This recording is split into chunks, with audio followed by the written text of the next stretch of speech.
Já razão e já o último, estava tendo o caso de expropriar contra de pareja Gerard Schotten e Cecily van der Dijs. O Ministério Público viu o caso de expropriar para quitar suma de placa contra a pareja, portanto, avisa que a pareja a enriquecer na mês ilicitamente com ele. E qual caso também for de o caso Babel. E junto conosco, nós também papia com o defensor de pareja, senhor Gert-Jan Knoops. E entrevista aqui, lota na holandês. Meneer Knoops, welkom. Boa tarde. Boa tarde. Ja, u heeft twee zware dagen, laten we zeggen, achter de rug. Over de zaak, ontneemde zaak tegen de heer Schotten en mevrouw Van der Dijs. Wat kunt u me over deze 2 dagen zeggen? Het waren 2 lange dagen, maar belangrijke dagen. Op de eerste plaats moeten wij het gerecht complimenteren voor het feit dat de behandeling alle ruimte heeft gegeven voor meneer Schotten en mevrouw Van der Dijs om hun verhaal te kunnen doen. Ze hebben dat ook mogen doen met een presentatie. Meneer Schotten heeft een indrukwekkende presentatie gegeven van zijn werk namens de Fondation. En dat is belangrijk ook voor de vraag waar gelden zijn besteed. Ja. Het gerecht kende het dossier heel goed, stelde goede vragen. En in dat opzicht kijken wij terug op 2 lange maar belangrijke dagen die ook meteen illustreren dat de stelling van het Openbaar Ministerie dat het dus automatisch leidt tot ontneming. Het OM zegt er is een veroordeling, dus het is allemaal duidelijk dat ze financieel gewin hebben gehad. Maar dat is niet helemaal klaar, want de zaak loopt nog in de cassatie. Ja, maar het feit dat we dus 2 dagen bezig zijn geweest in de zittingszaal betekent dus dat het veel complexer is. Het is veel ingewikkelder dan het Openbaar Ministerie voorstelt. U zegt heel terecht, mevrouw, het is daarnaast ook nog niet klaar. De strafzaken tegen meneer Schotten en mevrouw Van der Dijs lopen nog. Die zijn nog niet onherroepelijk. Die lopen nog bij de Hoge Raad, waar een gereden kans is dat de Hoge Raad zegt de veroordeling klopt niet. Ja. Daarom hebben wij het gerecht ook gevraagd aan het slot van de zitting. Ja. Als je deze mensen een eerlijke kans wil geven, geen vonnis te geven. Nog geen vonnis te geven, maar wacht nu eerst de beslissing van de Hoge Raad af. Ja. Wat denkt u dat de Hoge Raad die zaak terug zal verwijzen naar het Hof? Wij kunnen natuurlijk niet in de toekomst kijken, maar we kunnen wel zeggen op grond van onze ervaring, we doen veel zaken in cassatie bij de Hoge Raad, dat de zaak van meneer Schotten en mevrouw Van der Dijs een bovengemiddelde kans maakt op terugverwijzing, omdat er zoveel in onze visie fouten zijn gemaakt door het Hof in de toepassing van het recht, maar ook de uitleg van de feiten en het negeren van het ontlastend bewijs, dat wij die kans als hoog inschatten.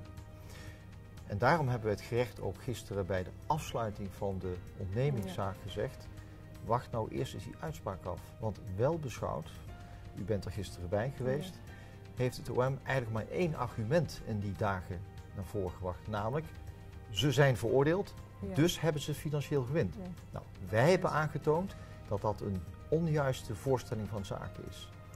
En als die veroordeling ook nog niet eens vaststaat, heeft het OM dus geen zaak om te ontnemen. Ja, want het duurt nog een beetje in de cassatie om een vonnis te komen. Ja, wij in de zaak Babel. Correct, wat u zegt. Wij schatten in dat in de cassatiezaak Babel pas op zijn vroegst, begin 2019, denken wij, uitspraak zal komen van de Hoge Raad. Stel nu even dat het gerecht dan al beslist heeft in de ontnemingszaak en de Hoge Raad bepaalt, het Hof heeft ten onrechte veroordeeld, dan is er dus al 1 fase van de ontnemingszaak voorbij. En zij hebben natuurlijk het recht om alle fases te mogen krijgen. Ja. met Is er behoud van onschuld. consequenties in deze, dus dat op de 30 augustus geeft de rechter vonnis Ja. in deze ontnemingszaak. Mhm. Is er consequenties? Laten we stellen dat het niet zo is, of Ja. laten we stellen als ze een veroordeling krijgen. Mhm. En wat voor consequenties heeft het dan voor die vonnis in de cassatie? Die zaak wordt verwezen Ja. naar het Hof. Mhm. En laten we zeggen ze een vonnis nu krijgen op de 30e. Ja. Wat voor consequenties heeft het dan? Hele goede vraag die u stelt. Als er op 30 augustus wel een uitspraak zou zijn van de rechter in de ontnemingszaak. Ja. En stel dat de rechter wel zou zeggen, er kan geld worden ontnomen, heeft het geen gevolgen voor de cassatie. De Hoge Raad kan nog steeds zeggen, de onderliggende veroordeling klopt niet.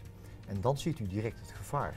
Want dan heeft de rechter een uitspraak gedaan in de ontneming, terwijl de onderliggende veroordeling later onterecht blijkt te zijn. Dan valt dus de hele basis onder de ontneming weg. Ook in dat vonnis. Dus daarom hebben wij het gerecht gevraagd, denk er nu goed over na om de uitspraak in de zaak ontneming, de ontnemingszaak, om daarmee te wachten. Het OM heeft daarvan alleen gezegd, de Curaçaose samenleving heeft er belang bij dat er snel een uitspraak komt. Waarop wij hebben gezegd, heeft het OM misschien een enquête gehouden onder de bevolking in Curaçao? Nee. Want waar komt dat vandaan? De samenleving hier heeft er recht op dat de zaken eerlijk verlopen. Dat is belangrijker, dat er hier recht wordt gedaan aan het beginsel van een eerlijk proces, dan dat het OM zegt, ja, maar de samenleving wil snel weten waar de samenleving aan toe behoort te zijn. Dus wij hopen dat als het gerecht op 30 augustus niet direct de ontneming afwijst, daar hebben we om gevraagd, dat het gerecht in ieder geval zal zeggen, ik wacht met de uitspraak in de ontneming tot na de Hoge Raad heeft beslist. En u heeft gisteren gehoord van de rechter, die uitstekend de zaak heeft geleid, dat hij letterlijk zei, dit is een complexe zaak. Ik wil daar goed over nadenken. En daarmee heeft u het bewijs dat de stelling die steeds in de pers door het OM wordt ingenomen, en die wordt geventileerd naar de Curaçaose bevolking, alsof deze mensen automatisch zich verrijkt hebben doordat er veroordeeld is, dat dat een complete, onjuiste voorlichting is van de Curaçaose samenleving.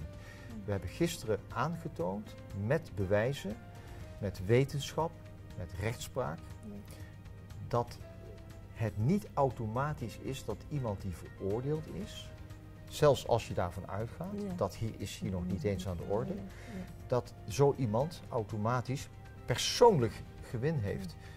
We hebben aangetoond, en de OM heeft daar niets tegenover gesteld, wat zeer teleurstellend was, dat meneer Schotten en mevrouw Dijs geen Antilliaanse gulden in eigen zak hebben gestoken. En wat heeft het OM daar tegenover gesteld? U was erbij? Niks. Want het geldstroom was, ik denk dat het was een kernpunt in de zaak, dus de geldstroom en ook van waar het komt. U heeft met de heer Conseil gekomen, die is forensisch accountant, die heeft een hele rapport gemaakt en ook presentatie gedaan.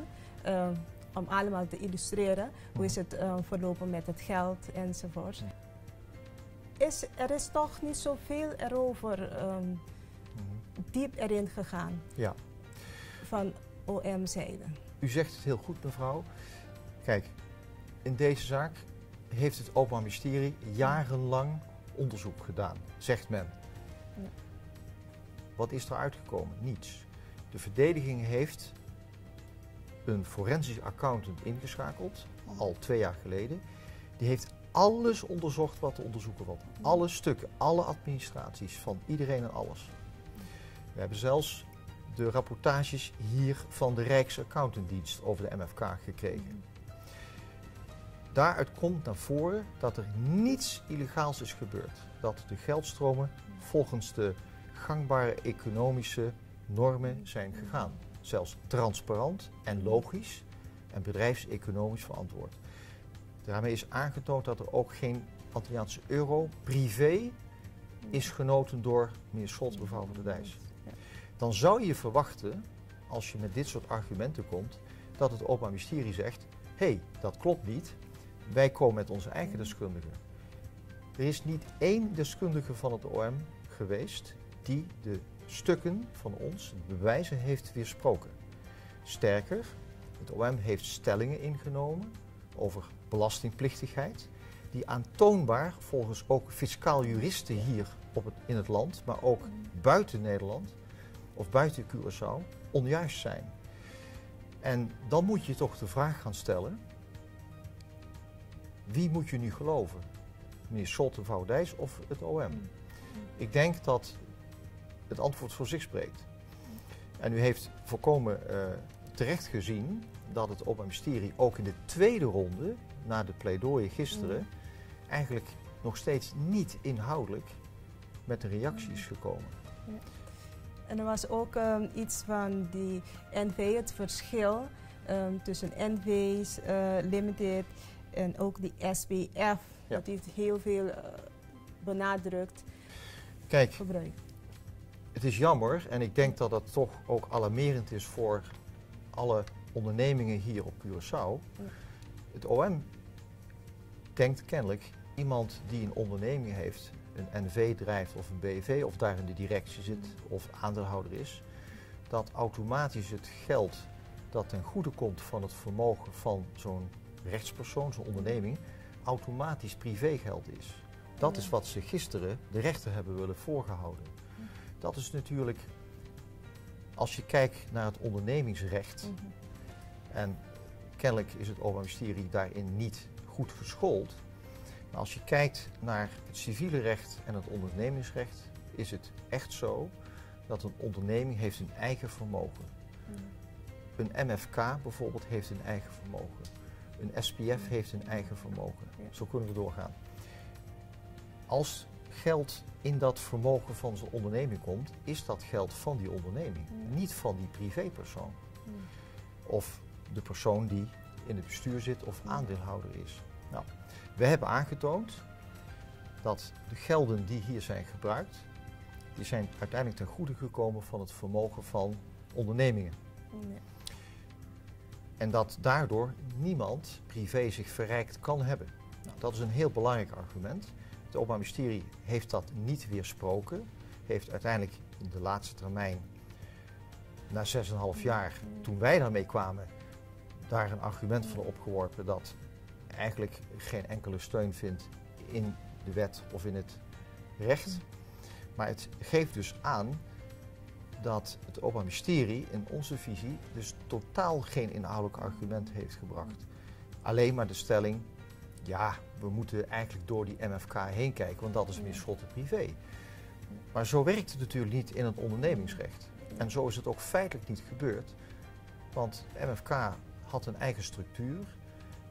We hebben ook een rapportage ingebracht van de Rijksaccountantsdienst hier, waaruit blijkt dat vanaf 2011 de hele administratie van de MFK als eerste politieke partij op Curaçao is onderzocht. Dat dat volstrekt legaal is gegaan, hoe de MFK heeft geopereerd, en dat de MFK een eigen vermogen heeft. En meneer Schotte heeft uiteindelijk wat hij privé heeft voorgeschoten, is uiteindelijk weer teruggekomen, maar is uiteindelijk alleen maar ten goede gekomen van een partij en niet van hem privé. Ook is het de donaties, ook is erop gepleit de donaties dat vele politieke partijen krijgen. Deze ook, MFK heeft ook die donatie gekregen van Wandis en het is teruggekeerd. Dus MFK heeft ook terugbetaald. Ja. Dat was ook een kwestie. Dat heeft u ook heel goed gezien, mevrouw. Het is zo dat we hebben aangetoond dat, kijk, het Openbaar Ministerie zegt eigenlijk, er is een constructie opgezet rondom 2 donaties die het OM ziet als gift. Ja. Die constructie was bedoeld om te misleiden, te verhullen. Als nu blijkt dat de wijze van sponsoring van een politieke partij niet alleen daarvoor, maar ook daarna op soortgelijke wijze gegaan, kun je niet zeggen dat die constructie speciaal voor dat doel is opgezet. Wij hebben aangetoond, en ook dat is niet weersproken door het Openbaar Ministerie, dat eigenlijk al vanaf de jaren 90 de naamloze vennootschap van DIS meerdere politieke partijen heeft ondersteund zoals dat gangbaar was. En ook toen mevrouw Van der Dijs in 2006 directrice werd van die NV en dus helemaal die de beschikkingsmacht had over het vermogen van de NV, zij toestemming kreeg van de aandeelhouder om een andere partij te sponsoren. Dat werd dus de MFK. Maar ook na de periode van die 2 donaties waarvan het OM zegt, dat is een gift geweest van meneer Corallo. Ja, dat is ook is het in sprake gekomen. Ja. En de oud-minister van Justitie hier op Curaçao, dokter Marta, heeft een aantal vooraanstaande politici geïnterviewd. Heeft daarover gerapporteerd en die hebben, wat u zegt, bevestigd. Met andere woorden, het OM blijft volhouden, dit is een schijnconstructie, maar waar is het bewijs? Het bewijs is niet geleverd, maar het tegenbewijs is wel geleverd. En het is dus jammer dat de mensen op Curaçao nog steeds dat verkeerde beeld wordt voorgehouden. Dat is volstrekt onjuist wat het OM heeft gedaan. We hopen dus dat het gerecht dat doorziet. En om die reden is het natuurlijk heel opmerkelijk dat je als verdediging maar liefst 4 deskundige rapportages inbrengt. Want ook op de fiscaliteit hebben wij een deskundige rapportage ingebracht.